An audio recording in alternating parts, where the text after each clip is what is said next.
नमस्कार मित्रों, आप सभी का स्टूडेंट इंडक्शन प्रोग्राम में स्वागत है। मेरा नाम विजय धनवानी है। मेरा क्वालिफ़िकेशन एमटेक वीएलएसआई डिज़ाइन है और मैं पिछले 10 सालों से आत्म यूनिवर्सिटी से जुड़ा हुआ हूँ और पिछले 6 सालों से वीईसीडी से आत्म यूनिवर्सिटी से मैं कार्यरत हूँ। आज के जो हमारे टॉपिक हैं वो इस प्रकार से रहेंगे: प्रकृति की 4 अवस्थाएँ, प्राणावस्था, जीवावस्था और ज्ञानावस्था। प्रकृति की रचना, हम प्रकृति की रचना देखेंगे तो सभी अवस्थाएं हैं वो परस्पर पूरक और उपयोगी हैं। विशेषता और श्रेष्ठता, that is special and excellence. फिर हम देखेंगे कि मानव का अभ्यास कैसे हो सकता है, मानव के 2 प्रकार के प्रश्न कौन से हैं, और फिर हम मानव का स्टडी करेंगे। उसके लिए 2 मॉडल हैं, वो दोनों मॉडल हम देखेंगे।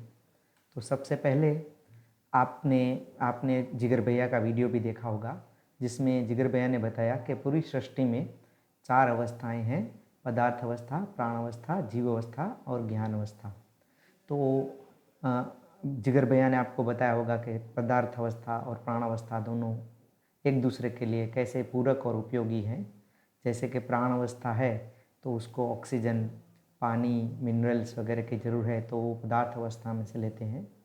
और जब प्राण अवस्था नहीं रहती है तो वो मिट्टी में मिल जाती है और उसकी पदार्थ अवस्था की उर्वरकता बढ़ जाती है। वैसे ही जीव अवस्था है, तो जीव अवस्था है उसके लिए प्राण अवस्था और पदार्थ अवस्था उपयोगी है और जीव अवस्था उनके लिए पूरक भी है। लेकिन अगर हम मानव को देखने जाएं तो मानव इन तीनों अवस्थाओं का उपयोग करता है, लेकिन उसके साथ पूरक नहीं हो पा रहा है। जैसे पदार्थ अवस्था में हम पानी का उपयोग करते हैं, ऑक्सीजन का उपयोग करते हैं, कई मिनरल्स का उपयोग करते हैं, लकड़े का उपयोग करते हैं, तैलीय पदार्थ का उपयोग करते हैं, पेड़ पौधों में से हम फल फूल, वेजिटेबल्स इत्यादि का उपयोग करते हैं। जीव अवस्था से हम कई जानवरों का पहले हम ट्रांसपोर्टेशन के लिए जो उपयोग करते हैं, अभी हम दूध और चीज़ें का उपयोग करते हैं। तो हम तीनों अवस्थाओं का उपयोग तो करते हैं, लेकिन हम उनके साथ पूरक नहीं हो पाए हैं, जिसके कारण पूरी सृष्टि में, पूरी पृथ्वी पर कई सारे प्रॉब्लम्स क्रिएट हो गए हैं। तो हम आगे देखेंगे कि मानव इन तीनों अवस्थाओं के साथ कैसे पूरक हो पाता है। तो उसके लिए हम मानव के 2 मॉडल भी देखेंगे। तो प्रकृति में परस्पर पूरकता और उपयोगिता है, सभी अवस्थाएं एक दूसरे के लिए उपयोगी और पूरक हैं। मानव ने दूसरी 3 अवस्थाओं का उपयोग तो बहुत किया है, लेकिन पूरक नहीं हो पाया है। इसका मतलब ये है कि मानव तीनों अवस्था का उपयोग तो कर पा रहा है, लेकिन उनका जो ग्रोथ होना चाहिए, उनका जो पोषण होना चाहिए, उसमें हम इतना जो करना चाहिए वो नहीं कर पा रहे हैं। उसके कारण पृथ्वी का तापमान बढ़ रहा है और कई सारे ध्वनि प्रदूषण, वायु प्रदूषण और बहुत सारे प्रदूषण भी हो रहे हैं।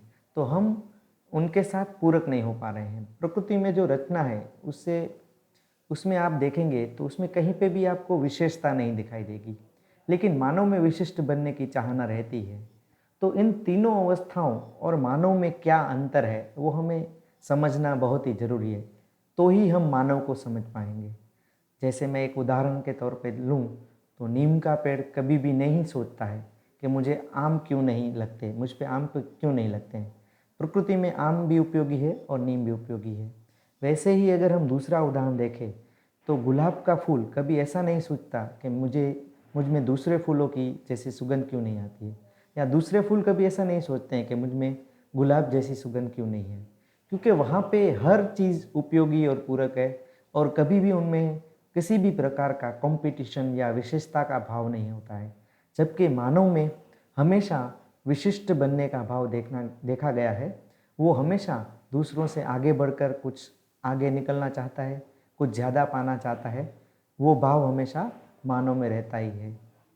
मानव ये ज़रूर सोचता है, मानव ये सोचता है, जैसे नीम का पेड़ नहीं सोचता है, लेकिन मानव हमेशा सोचता है कि मैं दूसरों से कैसे आगे बढ़ जाऊँ, दूसरों से कैसे विशिष्ट बन जाऊँ। इसके लिए हम एक उदाहरण देख सकते हैं।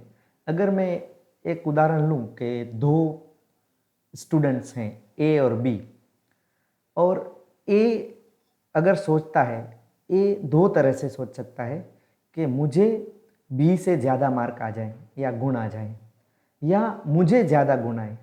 तो इन दोनों विचारों में बहुत अंतर है। अगर ए सोचता है कि मुझे बी से ज़्यादा गुण आ जाए, ज़्यादा मार्क्स आ जाएं, तो फिर उसमें कंपटीशन का भाव आ जाता है। ए का ध्यान हमेशा बी पे रहेगा कि बी कौन सा मटेरियल यूज़ कर रहा है, कहाँ से पढ़ रहा है, कैसे पढ़ाई कर रहा है, उसके ज़्यादा मार्क्स कैसे आ रहे हैं। लेकिन अगर मैं दूसरी तरह से सोचूं, अगर ए ऐसा सोचता है कि मेरे अच्छे मार्क्स आ जाएं, तो फिर उसमें हमेशा कोऑपरेशन या सहयोग का भाव रहता है। अगर मैं अपने आप को हमेशा अपग्रेड करने की ट्राई करूं, तो मैं दूसरों की भी सहायता कर पाता हूं और मैं खुद की भी सहायता कर पाता हूं। ये इस भाव को हम श्रेष्ठता का भाव बोलते हैं। अगर मैं हमेशा श्रेष्ठ बनने का प्रयास करूंगा, तो मैं दूसरों को सहयोग कर पाऊंगा, दूसरों को लक्ष्य का सम्मान कर पाऊंगा, दूसरों के लिए उपयोगी पूरक हो पाऊंगा। लेकिन अगर मैं विशेष बनने की प्रयत्न करता हूं, तो हमेशा मैं प्रतिस्पर्धा या कंपटीशन के भाव में रहूँगा। और कंपटीशन के भाव में होने से मुझे हमेशा ईर्ष्या, विरोध, तनाव, दबाव और चिंता रहेगी ही। क्योंकि हम जब भी विशिष्ट बनने की प्रयत्न करते हैं, तो हमेशा हम दूसरों से आगे बढ़ने का प्रयत्न करते हैं। लेकिन हम जब श्रेष्ठ बनने का प्रयास करते हैं, तब हम अपने आप में हमेशा इम्प्रूवमेंट करने की सोचते हैं। तो मानव और बाकी की तीन अवस्थाओं में ये एक बहुत बड़ा डिफरेंस है जो हमने देखा। आगे देखें कि विशिष्टता के कारण हर मानव ज़्यादा से ज़्यादा सुविधा पाने के चक्कर में प्रकृति के साथ पूरक नहीं हो पाया। इसीलिए मानव को समझना बहुत ही ज़रूरी है। अगर हम मानव को समझ लें, तो मानव कैसे दूसरी तीन अवस्थाओं के साथ उपयोगी और पूरक हो पाए, वो हम समझ पाएंगे। तो उसके लिए हम आगे देखेंगे कि मानव को समझने जाते हैं, तब हमने देखा है कि पूरी मानव जाति में सिर्फ दो ही प्रकार के प्रश्न होते हैं। एक प्रकार के प्रश्न जो कौशल्य या स्किल से जुड़े होते हैं, जैसे कोई भी कार्य किस तरह से करना है। तो ये जितने भी कौशल्य से जुड़े या स्किल से जुड़े काम है या प्रश्न है या जो भी समस्या है, उनका उत्तर हमें शिक्षा से मिल जाता है। हर मानव बच्चा 20 साल तक शिक्षा ग्रहण करता ही है और कोई ना कोई स्किल या कौशल्य लेता ही है। अगर वो शिक्षा में नहीं भी होता, तो भी उसको खेती करना या बहुत सारे काम ऐसे भी आ सकते हैं। लेकिन हर बच्चा शिक्षा में 20 साल गुजारता है और उसके हर प्रश्न कौशल्य से या स्किल से जुड़े हर प्रश्न का जवाब उसे मिल ही जाता है। लेकिन दूसरे प्रकार के प्रश्न, जैसे कि संबंध में समस्या हो गई, तो उसको कैसे हल करें। जैसे दो भाइयों का झगड़ा हो गया, पति पत्नी के बीच में झगड़ा हो गया, और माता पिता और बच्चों के संबंधों में कुछ प्रॉब्लम है, तो ऐसे प्रश्नों के उत्तर हमारी शिक्षा में प्राप्त नहीं होते हैं। हमारी जो करंट एजुकेशन सिस्टम है, उसमें इन प्रश्नों के जवाब नहीं है। अगर आप ध्यान से देखें, तो हमारे जीवन में यही दो प्रकार के प्रश्न होते हैं। एक स्किल से जुड़े प्रश्न होते हैं और एक हमारे रिलेशनशिप से जुड़े हुए प्रश्न होते हैं। स्किल के प्रश्न को जवाब, हम सब का जवाब हमेशा समान ही रहता है। जैसे मैं आपसे पूछूं कि 2 + 2 कितने होते हैं, तो सभी का प्रश्न का उत्तर समान ही होगा कि 4 होते हैं।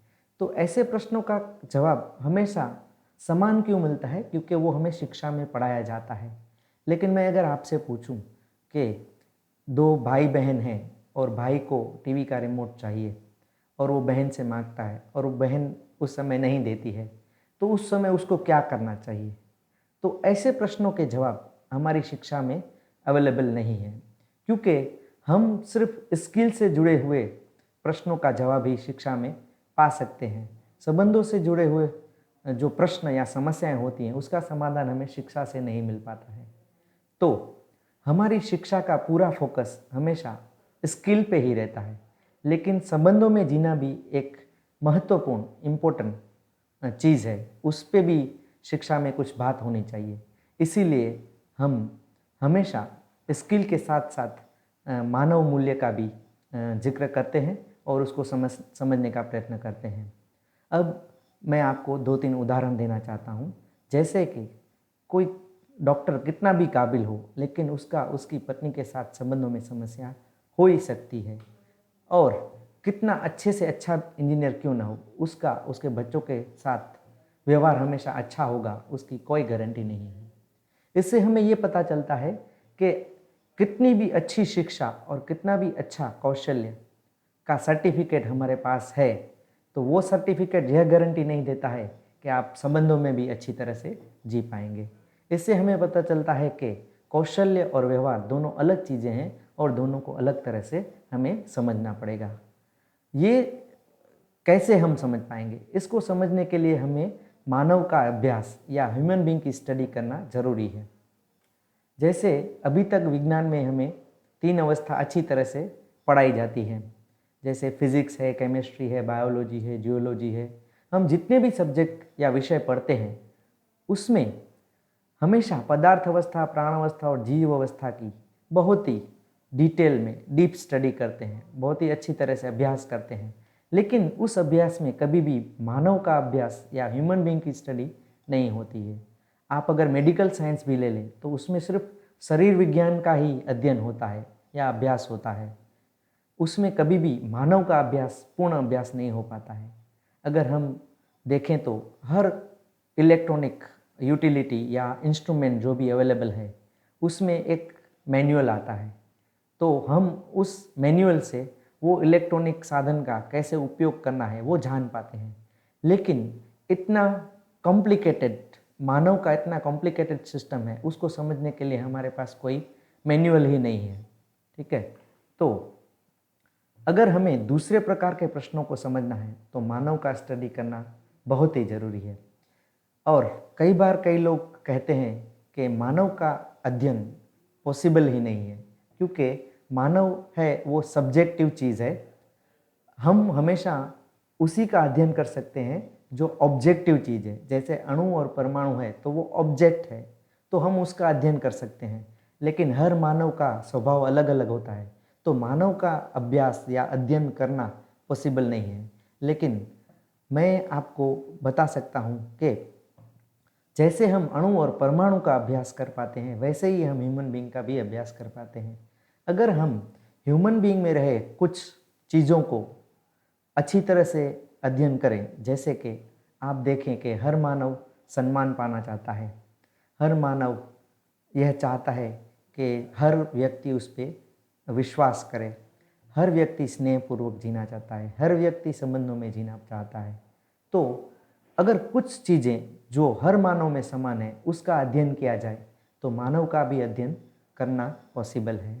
अभी हम मानव के अध्ययन के लिए 2 मॉडल का स्टडी करेंगे जो नीचे दिए गए हैं। हम 1 बाय 1 दोनों मॉडल का स्टडी करेंगे। फर्स्ट मॉडल है, हर मानव 3 आयाम में ही जीता है, 3 डायमेंशन में ही जीता है। तो हर मानव का सबसे पहला जो आयाम है वो कार्य आयाम है। मानव का समृद्धि पाने के लिए प्रकृति के साथ किया गया श्रम, उसको हम कार्य कहते हैं। हम कई तरह से कार्य करते हैं, कार्य करने से हम अपने शरीर का पोषण कर पाते हैं, हमें जो भी सुविधा चाहिए वो हम पा सकते हैं। कार्य कोई भी हो सकता है, जैसे खेती करना, कोई व्यवसाय करना या किसी और के लिए काम करना। कार्य करने से एक तो शरीर का श्रम होता है, तो शरीर की हेल्थ भी अच्छी रहती है और हम कार्य करने से अपनी जितनी भी ज़रूरतें हैं उसको पा सकते हैं, उसको पूरा कर सकते हैं। कार्य करने से हर मानव समृद्धि प्राप्त कर सकता है। तो हमने देखा कि हर मानव एक डायमेंशन में जीता है, वो है कार्य या वर्क। मानव का जो दूसरा आयाम है वो व्यवहार आयाम है। मानव में परस्पर सुखी होने के लिए, समझने के लिए जो हम श्रम करते हैं, जैसे आप किसी के साथ कुछ चीज़ें शेयर करते हैं, कुछ बातें करते हैं, किसी व्यक्ति को सम्मान करते हैं, किसी व्यक्ति पे विश्वास करते हैं, आप अपनी बातें उनके साथ शेयर करते हैं, तो ये जो भी मूल्य हैं, जो भी इमोशंस हैं, जो हम इमोशन दूसरों के साथ शेयर करते हैं और जो समझने समझाने का कार्य करते हैं, उसको हम व्यवहार करते हैं।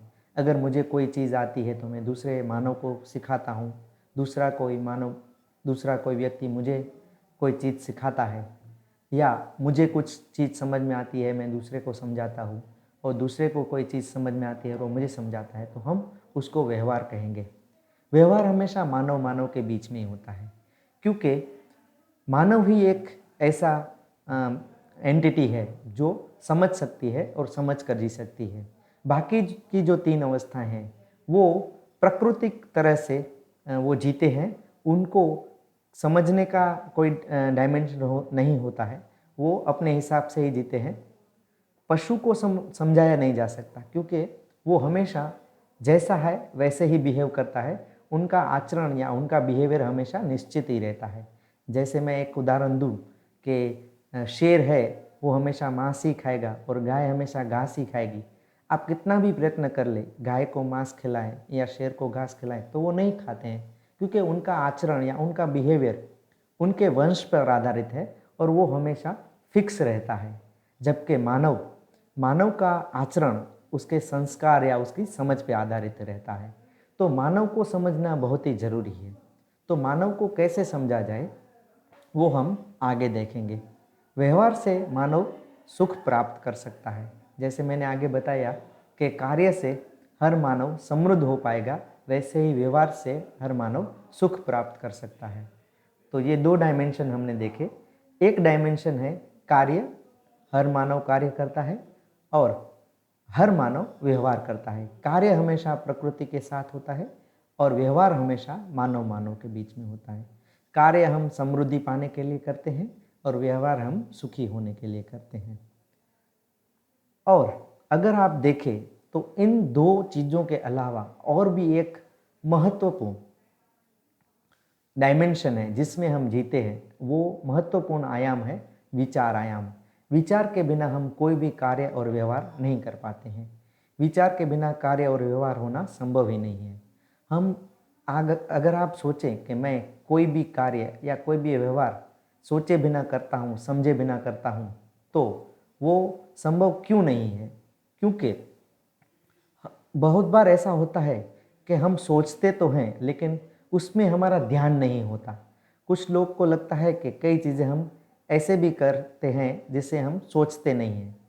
वो अगर आप ध्यान से देखें तो आप सोचते तो हैं लेकिन उसका ध्यान आपके विचारों पे आपका ध्यान नहीं जाता है। हम सभी हर समय कुछ न कुछ सोचते हैं लेकिन हमारा ध्यान उस पर नहीं होता है। तो ये तीसरा आयाम जो है विचार आयाम, तो ये मानव को समझने के लिए पूरा मॉडल है। अगर आप किसी भी व्यक्ति को समझना है तो इन 3 डायमेंशन से समझ सकते हैं। हमेशा हर एक व्यक्ति इन 3 डायमेंशन में ही काम करता है। हर मानव कार्य करता है, हर मानव व्यवहार करता है और हर मानव निरंतर सोचता रहता है। अगर हम इस मॉडल को समझ लें तो हमें आगे सोचना है कि विचार के स्रोत कैसे होते हैं, विचार कहाँ से आते हैं। क्योंकि अगर हम विचारों को समझ पाएँ तो हमारा व्यवहार और कार्य हम कंट्रोल कर सकते हैं। हमारे व्यवहार और कार्य में अगर हमारा कंट्रोल नहीं है, उसका एक ही रीज़न है कि हमें हमारे विचारों पे कंट्रोल नहीं है। तो अगर हम देखें कि विचारों के सोर्स कौन से हैं, तो हम अगर विचारों को कंट्रोल कर पाएँ तो हम अपने व्यवहार और कार्य को भी कंट्रोल कर पाएंगे। तो सबसे पहला जो विचार का सोर्स है वो है दबाव, यानी कि पीयर प्रेशर। इसको हम कैसे समझें? जैसे कि हमारे आसपास के मित्र हैं, हमारे घर के सगे संबंधी हैं और हमारे आसपास के पड़ोसी हैं, वो कई बार हमें कुछ चीज़ों पे सोचने के लिए मजबूर करते हैं। जैसे मेरे पास कोई एक मोबाइल है और मेरा कोई मित्र आके कहता है कि ये तुम्हारा मोबाइल बहुत पुराना हो गया है, अब इसको चेंज कर दो, ठीक है। तो उसके कारण मेरे विचारों में दबाव होता है, पीयर प्रेशर आता है कि सभी लोग नया मोबाइल यूज़ कर रहे हैं और मुझे भी ऐसा लगता है कि नहीं, मेरा मोबाइल शायद पुराना हो गया है, मुझे बदलना चाहिए।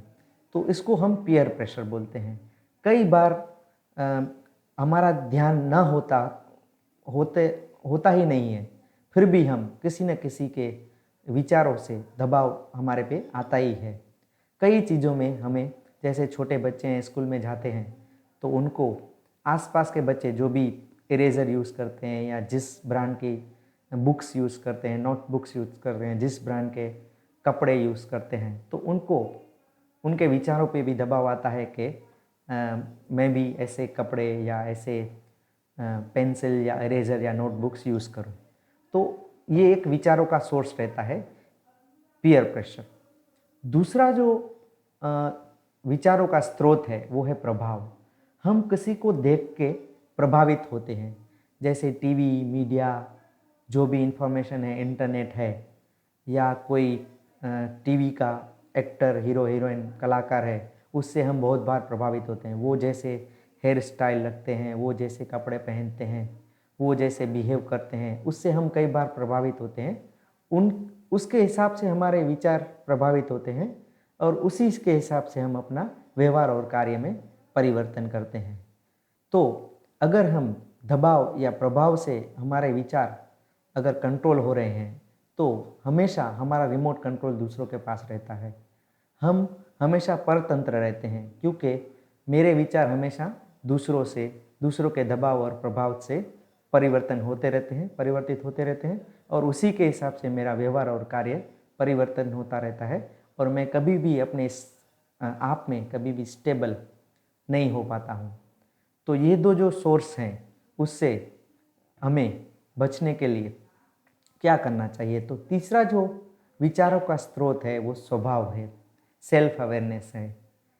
जैसे कि मैंने पहले मोबाइल का उदाहरण लिया, तो अगर मुझे स्वयं लगता है कि नहीं ठीक है, ये मोबाइल जो भी मेरे पास है उसमें जितनी भी फैसिलिटीज़ हैं वो मेरे लिए इनफ हैं, तो वो कभी भी मुझे चेंज करने की ज़रूरत नहीं है।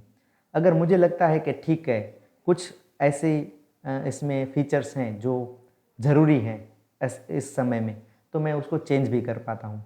तो हमेशा विचारों का रिमोट कंट्रोल हमेशा मेरे हाथ में ही रहेगा और कभी भी मैं किसी के दबाव और प्रभाव में नहीं आ पाऊँगा और मेरा व्यवहार और कार्य में मैं हमेशा स्टेबल रह पाऊँगा। लेकिन हमेशा इसमें एक बात का हमेशा ख्याल रखें कि स्वभाव और मनमानी में कुछ डिफरेंस है। स्वभाव वो चीज़ है जिससे मैं कभी दुखी नहीं होता हूँ, लेकिन दूसरों को भी मैं कभी दुखी नहीं करता हूँ। लेकिन कई बार हम ऐसा सोचते हैं कि मेरा स्वभाव ऐसा है, मैं तो ऐसा ही करूँगा, मैं तो अपने हिसाब से करूँगा, उसके कारण दूसरे दुखी हो सकते हैं। तो उसको मैं स्वभाव नहीं कहूँगा, उसको हम मनमानी कहेंगे। मनमानी से मैं तो सुखी रहता हूँ, लेकिन दूसरे उससे दुखी हो जाते हैं। तो स्वभाव का मतलब ये है कि मैं कभी दुखी नहीं हूँ, मैं हमेशा सुखी रहूँ और दूसरे भी मेरे व्यवहार से, मेरे कार्य से दुखी ना हो, तो उसको हम स्वभाव बोलते हैं। ये एक मॉडल है जिसको हमने स्टडी किया मानव को समझने के लिए। हम अभी दूसरे मॉडल का अध्ययन करेंगे, दूसरे मॉडल का स्टडी करेंगे, जिससे भी हम मानव को अच्छी तरह से समझ पाएंगे। तो दूसरा मॉडल है सुविधा। दूसरा मॉडल देखने जाएंगे तो सबसे पहले है सुविधा। हर मानव को जीने के लिए कुछ न कुछ सुविधा की ज़रूरत पड़ती है, जैसे रोटी, कपड़ा, मकान, परिवहन के लिए कोई वाहन या कुछ भी सुविधाएं जो डे टू डे लाइफ में हम यूज़ करते हैं। तो हर मानव को कुछ न कुछ सुविधा की आवश्यकता होती ही है। कई बार लोगों को लगता है कि सुविधा है वो हमें अनलिमिटेड चाहिए। ऐसा नहीं है। सुविधाओं को अगर हम पहचान पाएँ, अगर मैं डिसाइड कर पाऊँ कि मैं इतनी सुविधाओं से सुखी रह सकता हूँ, इतनी सुविधा मुझे इनफ है, तो मैं अच्छी तरह से जी पाता हूँ। वैसे देखने जाएं तो सुविधाएं केवल 6 प्रकार की हैं, जो हम इस लेक्चर के दौरान नहीं देखेंगे, फिर कभी हम उस सुविधाओं पर डिस्कस करेंगे। दूसरा जो आयाम है जिसमें मानव जीता है वो है संबंध। संबंध है वो हर मानव के लिए इम्पोर्टेंट है। अगर आप सोचते हैं कि अगर कोई भी रिलेशनशिप ना हो और मैं अकेले ही जी पाऊँगा, तो वो पॉसिबल ही नहीं है। एटलीस्ट मानव के लिए वो पॉसिबल नहीं है। हर मानव किसी न किसी संबंध में जीता ही रहे और संबंध भी उतने ही इम्पोर्टेंट है जितनी सुविधा हमारे लिए इम्पोर्टेंट है।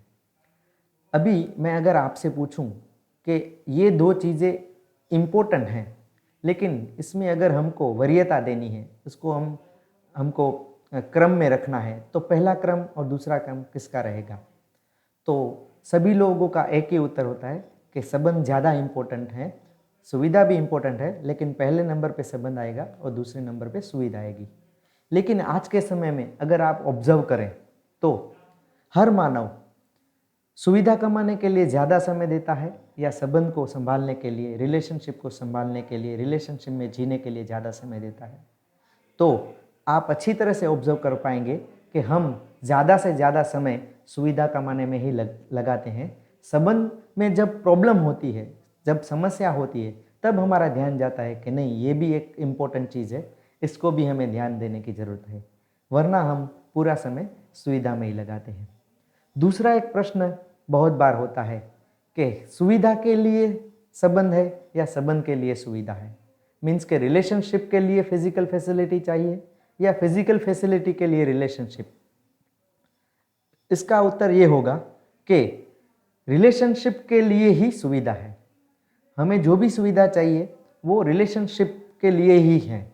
संबंध को पूर्ण करने के लिए, संबंध को समझने के लिए ही सुविधा है। लेकिन अभी आप समाज में ऑब्जर्व करेंगे तो जितने भी संबंध हैं वो सुविधा के लिए ही हैं। हम जिस किसी से भी संबंध रखते हैं तो हमें उससे किसी न किसी सुविधा का एक्सपेक्टेशन होती है। हम सभी संबंधों में कुछ न कुछ एक्सपेक्टेशन रखते हैं कि ये सुविधा हमें मिल जाएगी। लेकिन सही तरीका ऐसा है कि हमारा संबंध सभी के साथ हो और उस संबंध के साथ हम सभी को सुविधा उपलब्ध कराएं। तो इस पे भी ध्यान जाता है कि संबंध पहले है और सुविधा बाद में है। ये दोनों चीज़ें तो इम्पोर्टेंट है ही, लेकिन तीसरा जो आयाम है जिसमें हर मानव जीता है, वो तीसरा आयाम है समझ का। समझ है तो ही, अगर हमारे पास सही समझ नहीं है तो सुविधा कितनी चाहिए और संबंध कैसे होने चाहिए उसका पता ही नहीं चलता है।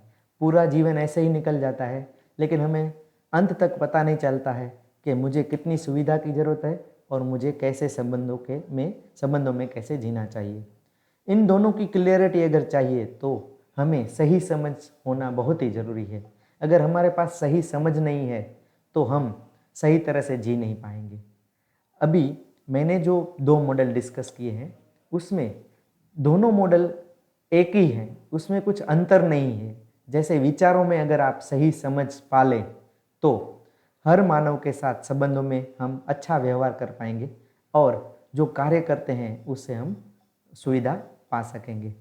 तो दोनों मॉडल सेम ही है, उसको समझने का तरीका अलग है। तो अगर आप इस दोनों मॉडल को समझ पाएँ तो हम मानव को अच्छी तरह से समझ पाते हैं। इन मॉडल पे हम और भी ज़्यादा डिस्कशन कर सकते हैं, लेकिन समय की अनुमति नहीं है, तो मैं यहाँ पे मेरा जो लेक्चर है वो एंड करूँगा।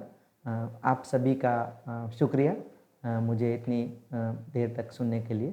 Thank you very much.